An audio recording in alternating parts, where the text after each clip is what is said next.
Welcome back to New Day here on TV3. It's time for our lifestyle segment, which is proudly brought to you by Lipton Tea, inspiration flowing from nature. Now, on a daily basis, if you watch television, then you're probably bombarded by 1,000,001 advertisements about stain removers, detergents, which one's best for you, which one's best for your lifestyle. For those who can't afford those kind of things, and obviously it is completely the way we used to do it back in the day, we wash things in a bucket with soap and make sure that everything comes out nice and clean. But the thing is, presentation is everything. So to help us discuss how we take care of the clothes that we do wear on a day-to-day basis, we have Mrs. Pearl Adusa Amankwa in the studio. She's the manager of Wash Factory Laundry. Good morning. Good morning. How are you? I'm great. You? Good, fine, thank you very much. I must say your clothes look very clean. Thank you. It's a product of your own business, isn't it? Yes. Okay, first off, how important is it to keep your clothes presentable, clean?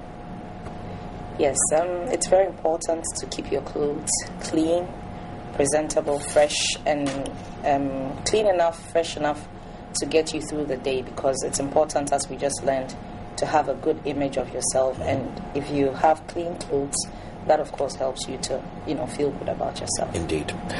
Okay, now let's just go to the point of actually washing our clothes. Now, for instance, if somebody's sitting at home right now, we're probably in different situations. Some might put theirs straight into the washing machine. Some might put theirs into a washing basket, and somebody will later on come and wash those. Or some might actually do it themselves, immediately.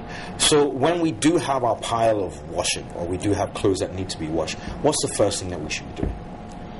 First of all, I'd like to just explain what laundry basically is. Please do. Laundry is simply the cleaning of clothes through a wet wash process with detergent and water. Mm-hmm. So you realize that I don't have suits and things in there, because those are for dry cleaning.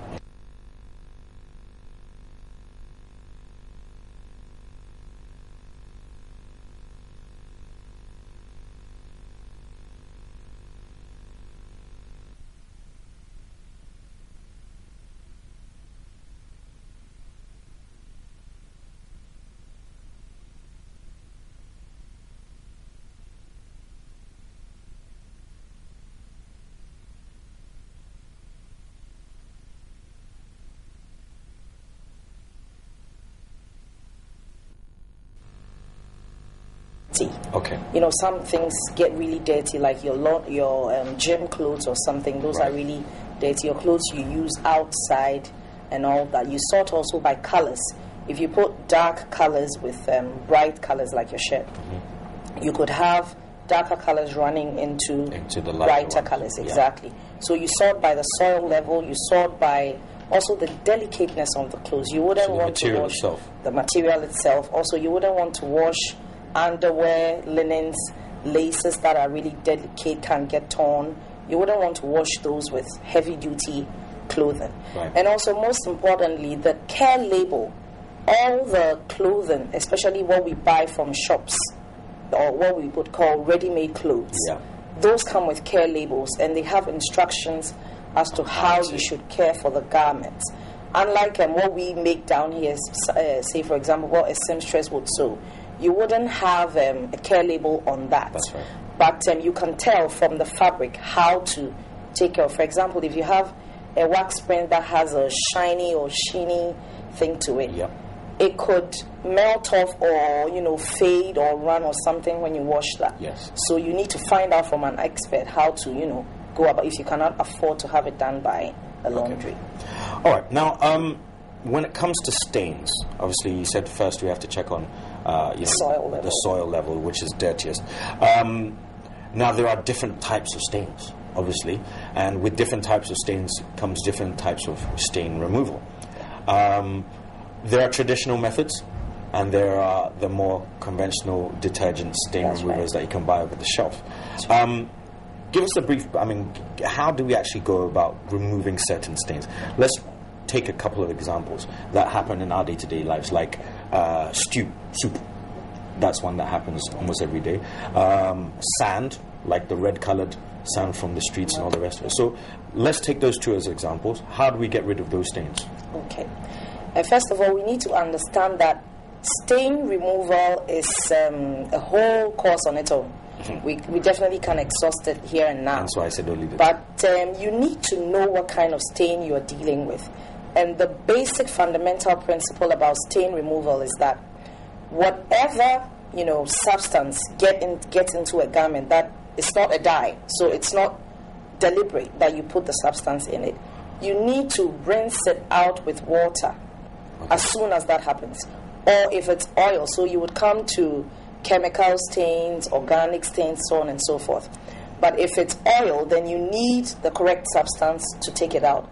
You cannot use water, obviously, to get oil out of a garment. That's right. So you need to know what stain it is. But most organic stains, when you have stew, blood, soup, tea, coffee, beer, whatever, get into your garment, you first need to rinse it out with water immediately. If you're going to take it out to the laundry or wash it by yourself or whatever, you need to wash it out with water immediately, because the longer any substance stays in your garment, we call something that it sets, meaning that it adheres to the fabric. Right. So if you try to take it out with a stain remover, the success rate may be low, depending on how long that particular stain has been in the garment. That said, normal water detergent should take out most things that have not been in the fabric too long. Okay. And then also bleaches, chlorine. We have different kind of bleaches: chlorine bleaches, hydrogen bleaches. Those must be used advisedly. Where the common generic name we have for it here is Parazone. Yeah. And I think that most people just grab that and put it on anything. That is wrong. You need to know the kind of fabric, the kind of stain, and even the measure of the bleach or whatever stain remover you're using. Mm-hmm. That needs to be used advisedly. You don't need to just do anything.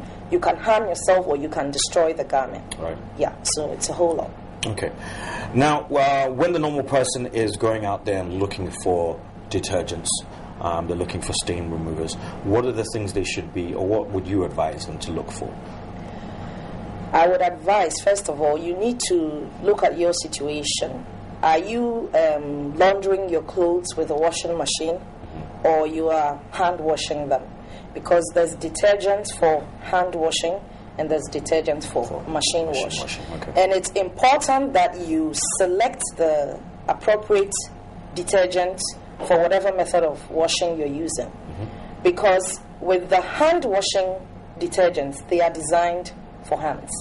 They are not designed for the machines. Right. When you interchange, you either cause damage to your machine or to your skin. Okay. Because the hand wash detergents foam a lot, and they have other chemicals that cause residue to line up and build up in the washing machine. Okay. Over time, it wears down your machine, breaks down, exactly, breaks down your machine. And even for the machine wash detergents, they even have chemicals that you need to use to clean the machine over a period of time. So you first need to make sure that this is for machine wash or this is for hand wash. You don't need to compromise with that. Then you also need to look at other factors like the fragrance. Some people are allergic to certain things. You need to, sometimes we wear clothes, we itch, or you start to sneeze when you put on clothes and all allergies. That. Exactly. So you need to find out what detergents best suits your clothes, the method you're using, either machine or hand wash, and also maybe the affordability. True. Okay. Now, a lot of people, when they start or when they're washing, first thing they do is put the clothes in the water. We're talking about hand washing now. Put the clothes in the water and leave it. Say, I'm soaking the clothes. Is that appropriate? Is it always required? And is that the proper way to go about things? Very obviously not. Because if you have checked your care labels of the garments you're going to wash, you would know that not all the garments can be treated the same. Right. And why are you soaking the garments before you are washing it? Is it because the dirt in the clothes is extra dirty? So usually for cotton fabric items or towels and other things, yes, some of those things, depending on how dirty they are or the soil level, yes, you can soak them in just plain water or maybe with some detergent just to loosen up the dirt a bit before you wash, so that when you put your hands on it, it's just easy and you don't need to be at it for a long while. But not all the garments require that you soak them. Okay. And even there are some garments that if you wash them too hard, aggressively, or you keep them in water too long, or there's too much detergents, you fade the clothes, they sag, the necks and everything start to get loose and all that. So it's not so, it's not rocket science, I like to say. It's not so difficult. You just need to pay a little extra attention, check out the details properly. If there are no care label instructions, then you just need to look at the fabric. If you have access to the internet, you just find out, what the proper care is for that fabric. If you don't know, just ask someone who knows better. Or if you go to any laundry, you don't have the money to, pay for the service, but you just want information. Some advice, okay. That helps your clothes to last longer and saves you money also.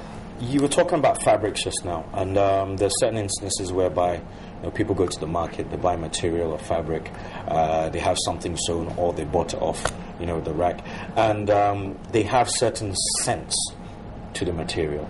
I don't know whether it's the chemicals they use or the dyes or whatever, but there was some even brought here and you can actually smell them. And by the time you wear them, obviously, whatever it is going into your skin. So how do we prevent those particular smells? I mean, how do we get rid of them? And how do we make sure that we're not being or absorbing any of these chemicals into our bodies? First of all, some of these fabrics that you're describing may have, certain dyes that may not be, the correct grade, or, what the scientists will say, well put together. They're cheap chemicals and all that. So, maybe you can have fabrics that, fall in that category. In that case, you would have to probably wash them out once with just even water before wearing, just to reduce the level of chemical. And if you can wear something underneath, that wouldn't affect the appearance of the clothing. So that doesn't have direct contact to your skin. Exactly, because for instance, you don't like a vest or because you don't know what chemical it is and what it can do to your body. Mm-hmm. Exactly. Okay. Drying of clothes. If you're not dry cleaning your clothes and you are actually getting them wet, then obviously you have to dry them somehow. We've got the machine, the tumble dryers, and we've got hanging them out on the line. What are the do's and don'ts? Because I know, for instance, if you put white clothes in direct sunlight, they end up going yellow, don't they? Yeah. So what are the do's and don'ts? Do's and don'ts. You always start from care labels. Okay, care labels. Show you how to dry it. Care labels. Most care labels will show you how, and there are symbols and signs. They don't always explicitly say that tumble dry or don't dry in direct sunlight. Or they don't always say. Sometimes they use symbols. With the tumble drying symbol, that would be a square with a circle inside. Yep. And sometimes they would cross it out. No tumble dry. No tumble dry. Sometimes they would directly, tell you that dry in the sun or don't dry in the sun. So you have the tumble drying, you have drying in the sun or drying in the shade. Yeah. You even have flat drying, where you don't need to hang the item, but you need to lay it on a surface that is net-like, like a wire mesh sort of thing, so that it drains out. Because when the fabric is hung, sometimes, depending on the elasticity of it, even with certain wool, cardigans and all that, they lose the form. Yeah. They lose the form, and some people will just still wear the clothes like that and say, oh, it's not good, or no. No. That is not the case. And also, I would say, if you don't have any care label for the garment, just find out, what is this? Is this viscose? Is this cotton? Is this polyester? If it is, just ask somebody, what are the characteristics of this? For example, cotton takes a lot of water. It is also very durable, so it can also take a lot of treatment of any sort, wear and tear. Exactly. So you just need to get yourself informed appropriately and act accordingly. Yeah. Okay. We've actually run out of time, but I'm sure there was a lot more that we could have actually discussed about this. But I want to say a big thank you for coming in this morning. This has been welcome. Mrs. Pearl Edusa Amankwa, manager of Wash Factory Laundry, and we'll be talking about how to take care of your clothes here in our social segment, brought to you by Lipton Tea, inspiration flowing from nature. We'll be back in a few moments. We've got entertainment and lots more here on New Day.